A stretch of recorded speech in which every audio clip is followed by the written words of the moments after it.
visual aids can be really helpful and really beneficial for people with both ASD and ADHD. So that's for people who are on the autistic spectrum, as well as people who have attention deficit hyperactivity disorder. Now, I'm bringing this up because recently I did a video talking about one such visual aid technique that someone had pointed out in their comments, where basically she just wrote the word wait on her hand in big letters to remind herself, or to be like a visual trigger for her when she was interrupting someone in their conversations, you know, unknowingly or unintentionally. So then if she saw it in her hand, she'd know to wait, stop, think, and go, hang on. No, I shouldn't do that, wait till they're finished, and then I'll come in and say something. Which was something I hadn't heard anyone else doing before, and I've never done myself as a visual aid. But it got me thinking that, in general, visual aids are really beneficial.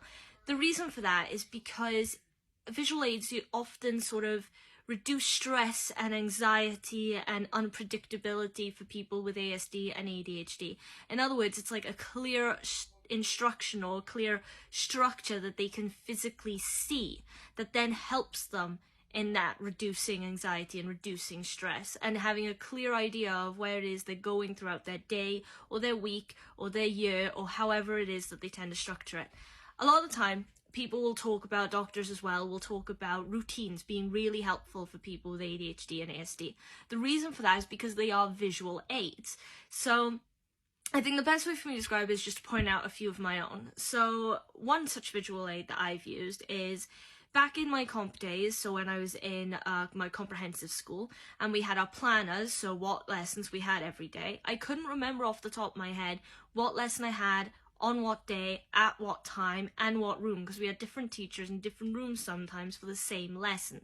So we had planners. Most of the people I knew didn't need to look at their planners after a couple of weeks of using them, because they just knew what was coming next. I never did. I couldn't internalize that information.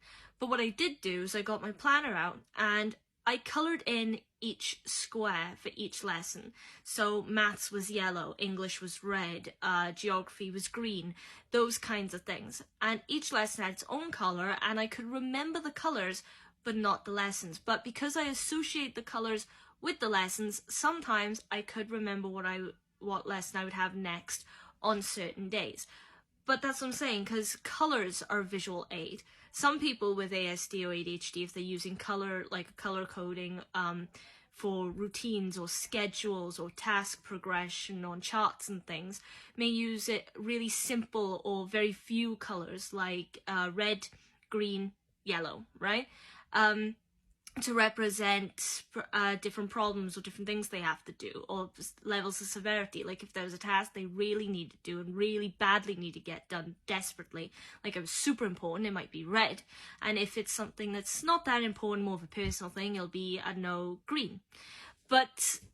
And it may keep it quite as simplistic as possible as a visual aid. And there are other people with ASD and ADHD, if they use colour coding like myself, might prefer lots of colours because there's lots of things going on, and and it's easier to associate or to remember colours than it is to remember the intricacies or the details of certain tasks that you need to do. Because a lot of the time, also, if you have ASD or ADHD, you can be really forgetful about things, especially things when it comes to deadlines or important information or specific amounts of information. And because of that, visual aids and routines are really, really helpful, because you don't have to remember all that information. You've got it down physically. So notepads and note-taking, even before appointments, that's a visual aid. You know, I also used a card system once in terms of expression, because if you have ASD or ADHD, visual aids can be used both to help you with instruction or remembering things to do, or remembering the order of things to do it in, but it can also be really useful for expressing yourself, because that's another problem with ASD and ADHD, is expressing yourself emotionally, you know, being vulnerable, be able to articulate yourself when you're talking to someone in a way that they understand, or where they can understand where you're coming from. So I really, really, really struggled with that when I was a teenager. So one visual aid I ended up getting was a card system. Flashcards and diagrams and things like that are also really good for learning, advanced learning, if you have ASD or ADHD, because, again, it's a physical representation of the information you need to store in your head. And once it's been made physical, it's like it's easier for you to incorporate into your head. But the card system I used was for an emotional situation. If I was getting really, really irate, really emotional, I could feel myself becoming overwhelmed, really upset, borderline breakdown, for example, in the house around my parents or something like that. A lot of time my voice would choke up, I couldn't talk. So the visual aids that I had were 3 cards, a yellow one, a green one, and a red one. And if I was started feeling like I was getting like that, I'd hold up the red card. So that would tell everyone around me, sometimes these visual aids can also work for the people around you, not just you, that I was in a really bad place right now. I can't talk, I gotta go, I gotta leave the room, please, I need to leave the room. And everyone would be aware that that's what I wanted to do, and they would stop, and we'd stop talking, I'd leave, and then come back when I felt like it. And if they wanted to bring the conversation up again, and they were worried that perhaps I would feel triggered or over emotional again, that I can't have the conversation, they would ask me, right, can we talk about it now? And if I really did feel like, yes, I can do this, I'd hold up the green card. So then that's like saying, yes, I'm good now, I'm good. If I felt like I was somewhere in the middle, obviously the yellow card. And that was useful in terms of getting to express myself in a much easier and simpler way than using words that I often found confusing when I was trying to express certain ideas, certain thoughts.